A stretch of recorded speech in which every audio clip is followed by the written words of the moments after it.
ne peux m'empêcher de penser aujourd'hui qu'un évangile connu sous le nom d'évangile de la prospérité est prêché sous un concept parent. Comme le dit la Bible elle-même, c'est une parole frelatée qui s'accompagne d'une motivation erronée. C'est une motivation qui essaie de nous vendre une ressource, une faveur de Dieu. Un évangile qui est prêché aujourd'hui dans le but d'acquérir quelque chose de Dieu, plutôt que de nous rapprocher de Dieu et de la mère pour ce qu'il est, et partager dans de nombreux endroits. Et beaucoup aiment entendre ces mots, des mots qui séduisent simplement les gens en émouvant leurs émotions, mais qui ne transforment pas le cœur. Ce ne sont pas des vrais mots de la Bible, ce sont simplement des textes sortis de leur contexte pour en faire un prétexte sur l'argent, l'ambition personnelle et la motivation de l'orgueil et de l'envie humaine. Je parle de cela et peut-être que beaucoup n'aimeront pas cela, mais je ne peux pas me taire sur la vérité. Je ne peux pas arrêter de prêcher ce qui est juste, parce que cela me blesse dans mon cœur. Combien de chairs sont exploitées et le nombre de chrétiens aux enfants de Dieu pour escroquer les gens et les déplacer après l'argent et pas vraiment après Jésus. Pas vraiment avec la bonne motivation qui est de souffrir le Christ, quoi qu'il arrive. Je pense à cela parce qu'il y a beaucoup de textes qui en parlent. L'un d'entre eux est le chapitre 5 de Jacques, à partir du verset 13. Et je veux que vous fassiez bien attention à ce que dit Jacques. Si quelqu'un est malade, si quelqu'un a péché, si quelqu'un a besoin d'une parole d'encouragement, que doit-il faire? Le verset 13 de Jacques 5 dit: quelqu'un parmi vous traverse-t-il des difficultés? Laissez-les prier, c'est la réponse. Laissez-les prier, la prière, vous voyez. Si l'un d'entre vous est heureux, qu'il chante des louanges. Revenez en arrière et demandez au verset 14. Si l'un d'entre vous est malade, qu'il appelle les anciens de l'église à venir prier pour lui et loindre d'huile le nom du Seigneur. Vous voyez ce que ça dit? Si quelqu'un ou une personne est malade, qu'il prie pour lui, une prière offerte dans la foi guérira le malade et le Seigneur le fera guérir. Et s'il a commis des péchés, il sera pardonné. Confessez vos péchés les uns aux autres et priez les uns pour les autres afin que vous soyez guéris. Les prières ferventes d'une personne juste a beaucoup de puissance et donnent un résultat merveilleux. Vous voyez la solution, la Bible dit, vous avez besoin de guérison, vous avez besoin de pardon, vous avez besoin d'être restauré. Mais quelle est la bonne réponse? Priez. Priez et manifester quotidiennement le désir d'une relation avec Dieu, où nous ne lui cachons rien, où il nous connaît complètement et où nous pouvons lui demander en toute confiance les choses dont nous avons besoin et où il peut, en tant que Père amant, y pouvoir donner selon sa volonté, mais pas seulement. Aujourd'hui, quelque chose de différent est vendu et je vous certains soi-disant ministres de Dieu, entre guillemets, et je le dis clairement entre guillemets, que la seule chose qu'ils font est d'utiliser l'évangile pour s'enrichir et dire qu'ils aiment Dieu. Mais leur Dieu n'est pas celui que nous connaissons. Leur Dieu est l'argent. Et le problème est que beaucoup les suivent simplement. Parce que c'est là le motif de savoir, de penser que s'ils donnent tant, Dieu leur rendra tant. Maintenant, vous pourriez me demander, Pasteur, mais n'est-ce pas une vraie doctrine? Qu'est-ce que le mot dit? Qu'est-ce que le mot dit que si vous aimez, vous récolterez? Bien sûr, mais pas nécessairement. Si vous parlez de semer ou si vous parlez de donner ou de donner de l'argent de votre cœur, vous n'allez pas nécessairement récolter de l'argent. Parce que si c'était comme ça, à 100%, alors si vous semez des larmes, vous récolterez des larmes. Mais la Bible enseigne que si vous semez des larmes et faites confiance au Seigneur, vous récolterez avec joie. Mes amis bien-aimés, j'ai toujours parlé à l'Église. Je pensais que lorsque vous connaissez vraiment Dieu et que vous l'aimez, ils n'ont pas à manipuler vos pensées et votre cœur, afin que vous donniez pour le travail du Seigneur. Je veux faire quelque chose de très clair. Oui, l'argent est nécessaire pour différentes dépenses, différentes situations. Et les investissements qui sont faits dans le travail du Seigneur, si vous êtes dans une église où il y a une vision pour gagner des âmes, pour aider les nécessités, pour apporter la parole, pour apporter la restauration, n'hésitez pas à vous investir dans cette vision. Le Seigneur est pauvre et man vous récompensera comme lui seul sait le faire. Et selon vos besoins, bien sûr. Mais ne les laissez pas vous manipuler tout le temps, afin d'obtenir quelque chose de vous, ou au final ce n'était qu'une ambition personnelle de quelqu'un qui passait par là, et qui voulait vous prendre de l'argent dans les poches. Quand vous aimez, ils n'ont pas besoin de vous forcer à donner comme vous aimez. Ils n'ont pas besoin de vous manipuler pour donner. Vous êtes détachés et vous le savez, parce que c'est dans votre cœur. Jésus l'a enseigné, la Père l'a enseigné, parce que Dieu a tellement aimé le monde qu'il a donné. Vous pouvez donner et ne pas aimer, mais il est impossible d'aimer et de ne pas donner. C'est l'expression sur la bonne motivation. Quand nous donnons à propos du merveilleux amour de Dieu que nous professons, parce qu'il a transformé et changé notre vie. Et nous voulons aider les autres. Nous voulons tendre nos mains et aider les autres.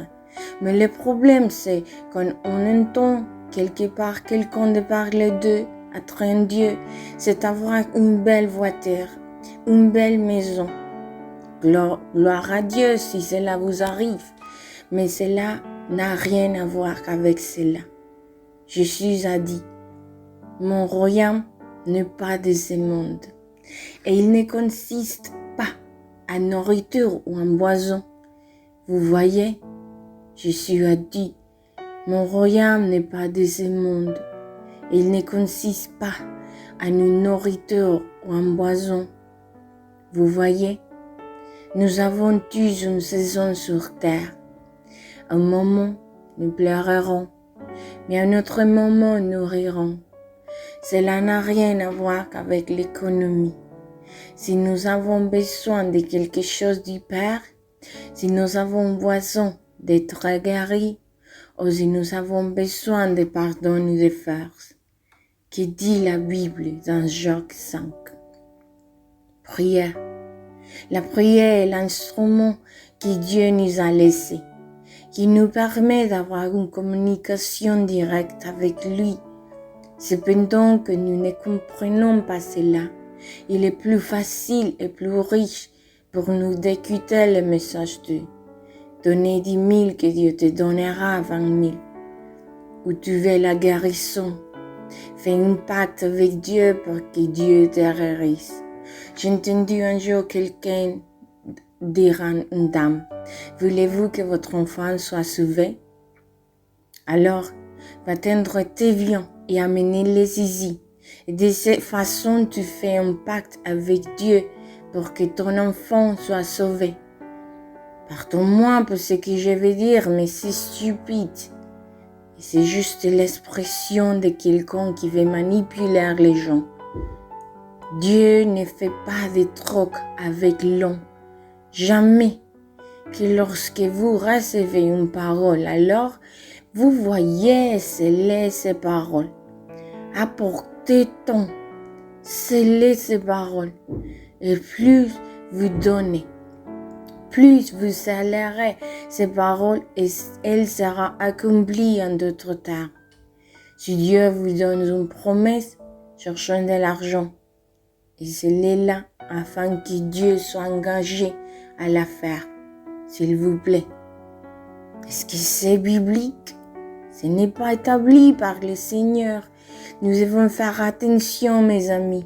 Et à travers ces dévotionnels, je vous dis, faites attention quand vous donnez à Dieu. Quand vous aidez quelqu'un, faites-le par amour, par gratitude, par honneur à Dieu, pas sous une mauvaise motivation.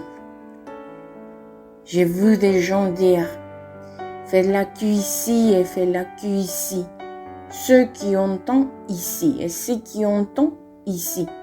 Et d'autres qui entendent d'argent ici, Dieu va leur donner. Et Dieu va leur récompenser. Et Dieu a plus. Et comme ils sont d'argent de donner des prophéties ici et des prophéties là-bas, et plus d'argent, plus de prophéties. Soyons prudents, nous sommes dans les derniers temps et nous devons apprendre à discerner la parole sainte et pure. Nous devons apprendre à observer ce qui vient comme des loups déguisés en brebis. Faites attention qu'il ne soit pas l'onction qui parle de gens. Dieu utilise n'importe qui dans sa miséricorde pour le travail qui doit être fait. L'onction parle de Dieu. Il appartient à Dieu. C'est le don de Dieu. Personne d'autre.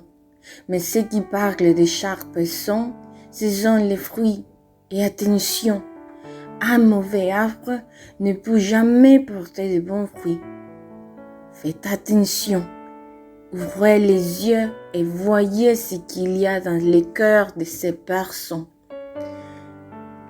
Lorsque l'argent motive, il y a de graves conséquences, de graves problèmes. Ce n'est pas quelque chose qui plaît à Dieu. Avez-vous besoin d'une réponse de Dieu? Eh bien, Dieu vous a donné la prière. Êtes-vous malade?